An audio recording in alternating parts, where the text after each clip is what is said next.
Bienvenue à toutes et à tous dans le premier épisode de GPS, Gros Point Sûr, des vidéos qui répondent à toutes les questions qu'on se pose au début de sa vie professionnelle, ou en tout cas juste avant d'y rentrer. Et justement, dans cet épisode, on va faire le point sur une question qu'on s'est tous posée durant nos études ou au début de notre carrière professionnelle, comment construire son réseau pro.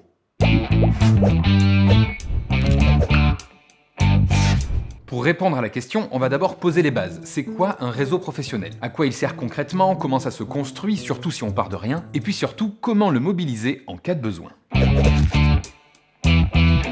Le réseau, c'est pas compliqué, c'est toutes les personnes que vous avez rencontrées durant votre vie. Et oui, rien que ça. Cousins, profs, boulangers, entraîneurs de basket, en fait, toutes les personnes de votre entourage perso et pro font partie de votre réseau. Alors si vous pensiez ne connaître personne, c'est faux. Et là, je vous entends me répondre « Ok, mais comment mon boulanger va m'aider à trouver un boulot ?» Ben déjà, si vous voulez devenir boulanger ou boulangère, par exemple. En fait, derrière chaque contact se trouvent d'autres contacts, telle une grande toile d'araignée. Mais maintenant, il faut vous poser la question « En quoi peuvent-ils m'aider ?» Eh bien, par exemple, si vous cherchez des informations sur un métier ou une entreprise, ou alors si vous souhaitez faire relire votre CV ou être recommandé par quelqu'un. Bon, mais attendez, reprenons dans l'ordre, attention, top 4 de ce à quoi le réseau peut servir.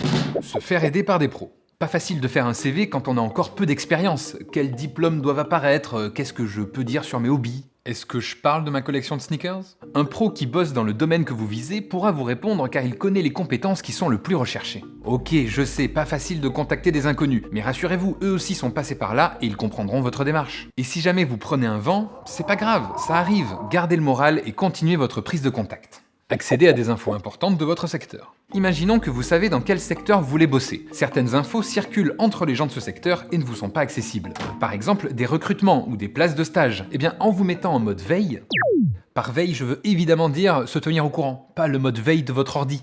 En faisant de la veille, vous ne laisserez passer aucune info et vous pourrez postuler au bon moment. Accédez aux offres du marché caché. Dans la même idée, votre réseau vous permettra d'accéder au marché caché de l'emploi. Ce marché est tout à fait légal, je vous rassure, pas besoin d'aller sur le deep web, c'est pas là que ça se passe. En gros, le marché caché, ce sont les postes qui ne sont pas diffusés sur les sites d'emploi classiques. Ça passe donc par le bouche à oreille de votre réseau, et ça fait beaucoup de postes. Se faire recommander. Ok, imaginons que vous avez entendu parler du job de vos rêves. Comment l'obtenir? Eh bien, en vous faisant recommander. Si une personne de votre réseau a un lien avec cette entreprise-là et qu'elle accepte de transmettre votre candidature, vous pouvez être sûr qu'elle sera étudiée. Dans le jargon professionnel, ça s'appelle la cooptation. Je sais, ça peut paraître assez stressant de demander une recommandation quand on a peu d'expérience professionnelle, mais quand on y réfléchit, vous ne risquez rien. Bon, maintenant qu'on a vu à quoi ça servait, on va voir ensemble comment bâtir son réseau. Déjà, il faut se dire tout de suite que ça prend du temps. Tout simplement parce que obtenir la confiance de quelqu'un, ça prend du temps. Alors, mieux vaut commencer à réseauter au plus tôt. Réseauter, ok, mais réseauter où? Déjà auprès des anciens élèves de votre fac ou de votre école. Pensez à intégrer le réseau de ce qu'on appelle les alumni, à participer aux groupes sur les réseaux sociaux, ce genre de choses. Il y a parfois des annuaires qui existent, et pour certaines grandes écoles, ça peut représenter des milliers de personnes à la fois en France et à l'étranger. Et il n'y a pas seulement les élèves, il y a les profs et même les intervenants extérieurs. Ensuite, vous pouvez faire appel à un mentor. C'est une sorte de coach sportif, mais pour le monde du travail. Ça peut être un ancien maître de stage ou alors un professionnel reconnu qui fait le métier de vos rêves. Bref, c'est quelqu'un qui accepte de vous accompagner dans votre carrière et qui peut vous ouvrir son carnet d'adresses. Faut un peu de courage pour demander à quelqu'un d'être son mentor, mais ça ne coûte rien de poser la question. Et puis c'est assez flatteur pour les mentors aussi.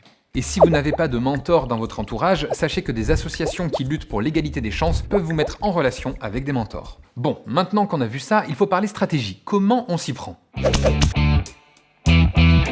Déjà, impossible de passer à côté des réseaux sociaux professionnels. Comme un réseau social classique, vous accumulez des contacts au fil de vos rencontres et suivez leurs actualités. Mais attention, comme tout réseau, ça s'entretient, on n'accepte pas n'importe qui. Pour être visible sur un réseau social professionnel, pas de secret, il faut être actif. Un post de votre ancien maître de stage, on like. Un questionnaire de mémoire d'un camarade de classe, on répond.